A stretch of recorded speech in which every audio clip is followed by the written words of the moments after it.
Thanks for staying with us. So today we're talking some kind of politics.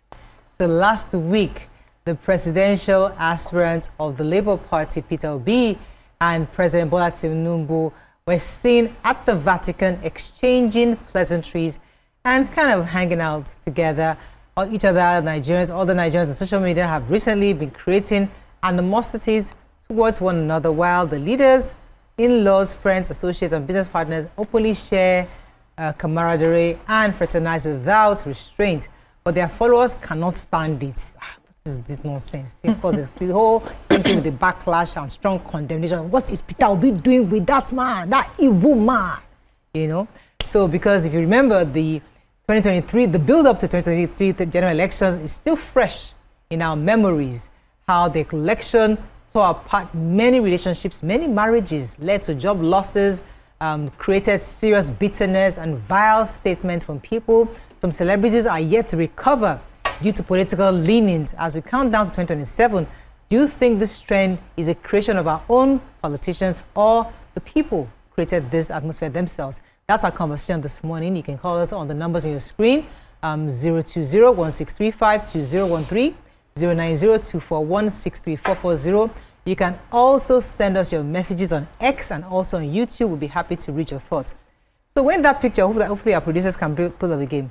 When it was posted, everybody was wondering, hey, what does light have with darkness? You know how the perception, there's this strong perception that, Peter Obi is this person and the president is this person. And they say, why are they coming together? And people just couldn't stop to say that this was the reality. I was saying something yesterday. I said perception is reality only when reality is untold. True. And the truth is that people perceive that they hate each other. Politicians generally don't like each other. I am this party, you are that party, and we must not see eye to eye. So this is an aberration to the viewers, to the Nigerians watching. What are your thoughts on this? When you saw the picture, how did it communicate to you? What do you think? If Nigerians think that is an aberration, you guys have a long thing coming because their children marry each other. Tell me about it. We see them digging it out, during elections, and then a few months after, their sons are marrying their daughters and they're hanging out with each other, or a family member, they lose a family member, and all of them, rally around them and support them. And really, at my age and the experience, of watching many elections come and go, I am very much more aware of how politics works. Yeah. And of course, because of that, I would always be on the side of, decency, understanding that the elections is one thing and then relationships outside this happens. So for me, people who are acting this way, maybe they are really young people who are just coming into, their age, they're 18. I'm hoping that these are really young teenagers, young adults, trying to understand the political atmosphere. And so for them, it means if somebody is from a particular party, he cannot have anything to do with another person. They cannot even exchange pleasantries, But for those of us who are older and we've seen it play out many times over the years, we understand that, it doesn't mean anything. What is important at the end of the day is the ballot, what you cast in the ballot box. That's what's important.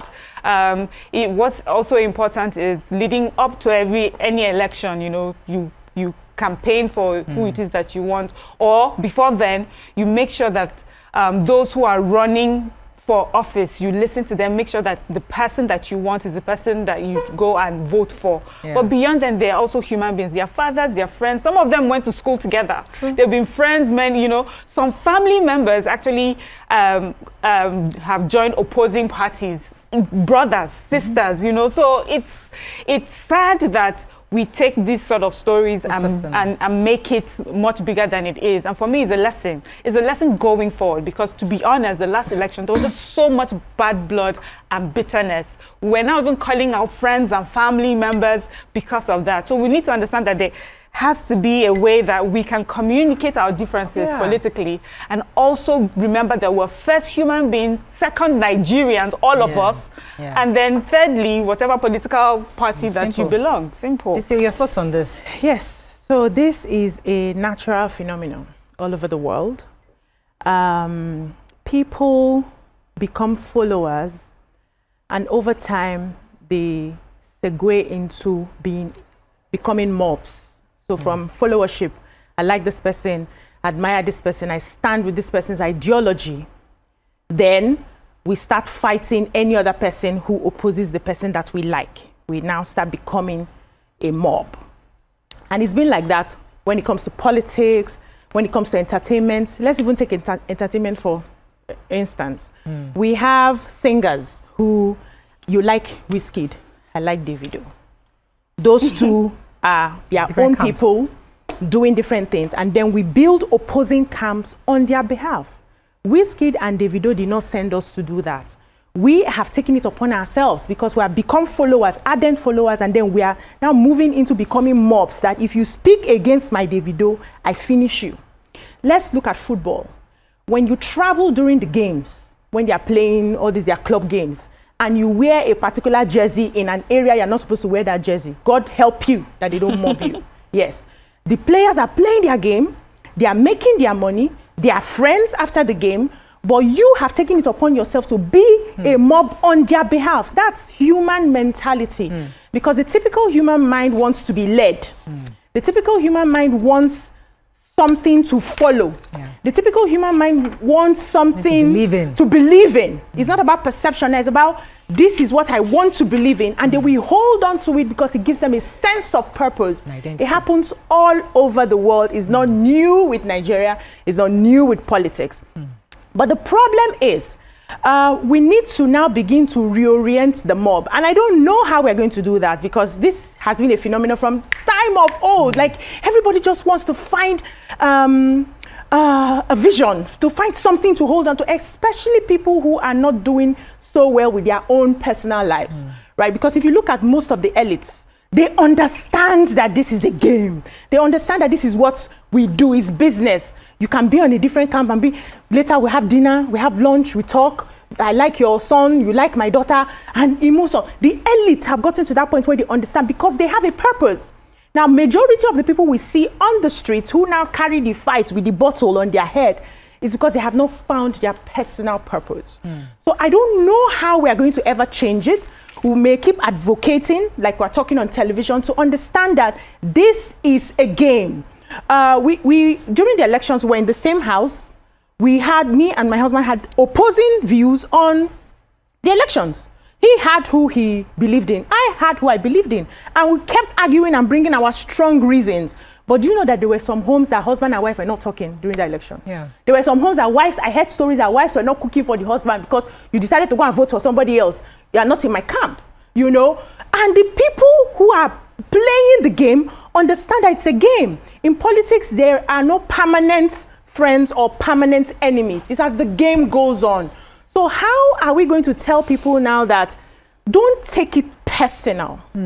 You know, when you're talking, I was just thinking of so many patterns, you know, and you think about, my father had a generation, our fathers had generations. There's the Peter Obi generation, there's the Showore generation, there's the combatant generation that says, you know what, we must fight it out. And I remember that if we look at those in the Ekiti Fayemi and they were speaking of the Bekor and some Kutis, my dad and all that, they were speaking against government, right? Now, if we look at them with others who didn't just speak against, try to participate, because now we've seen them as, oh, villains, oh, these ones are the politicians, but many of them were in the same generations. And some of them say, you know what, I'm going to get involved, I'm going to start a political party, I'm going to keep on. Instead of doing the talking, saying, you know what, let us just join the mob and speak, we are the ones against them. They didn't do that. Some went and said, you know, we're going to find a political party, and that's where we see, even today, we are seeing them. The point I'm trying to make is that, do you think what happened is something that, is it a generational issue? The reason why I'm asking is because if would a Showore be in that situation and greet Tinubu, it's not likely. A Showore would probably go there and not say hello. He'll probably walk past. I think he's not likely to.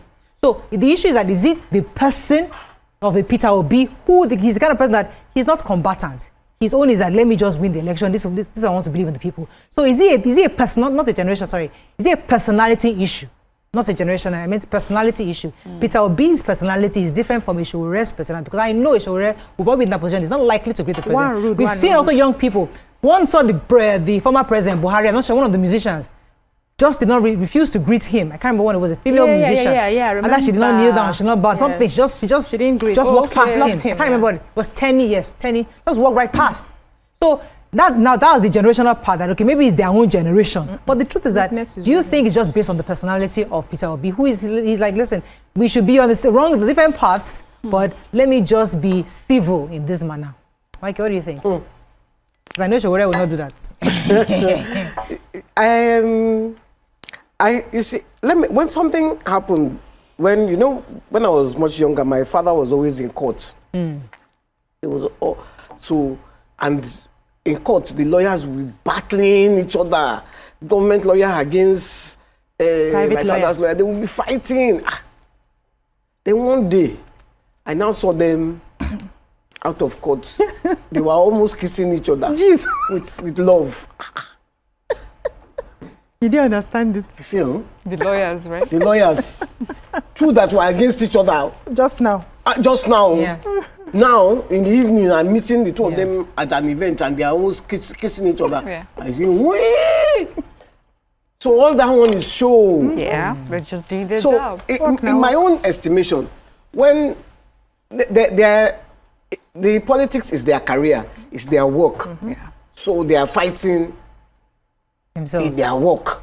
But in their private lives, they are friends. So you don't concern anybody. Peter Obi will greet. And you are right. Peter Obi's character is much more less combatant. Much less combatant than Showore. I believe that Showore too will not greet. I think you are right. He might not. He would, yeah. He would. That one is or he might go there issue now. It's just about being and scatter the place. And just tell about Mr. Pope, why are you here with President Tinubu? Just a rude, why did you invite him? Person, yeah. It's not a rude person. It's a confrontational person. My father would not have. My father would probably have greeted. And your father is confrontational. Sure, There's a difference. Your father was confrontational. He would have greeted him, and then he would have said, "So what you they do for Nigeria? No good." Bam. He would have given him some home truths inside that. Yes, that's confrontational. No, it's not confrontational. He's still giving him idea. Let's work this thing. This thing you are doing is not right. Yeah. But he would have been civil. He would have greeted him. I have to go on a short break, but before then, I have to tell our viewers that we'll be cutting off for the regional workshop on maritime border security, and we'll be linking up to that event right now on the TVC News channel. For those of you watching us on TVC, you can continue watching us online on YouTube, and you can watch us on DSTV, on GoTV and StarTimes. I'm prophesying DSTV very soon for TVC Entertainment, but yeah, definitely you can watch us on GoTV and StarTimes. Let's go on a short break. When we come back, we continue this conversation. Stay with us. We'll be right back.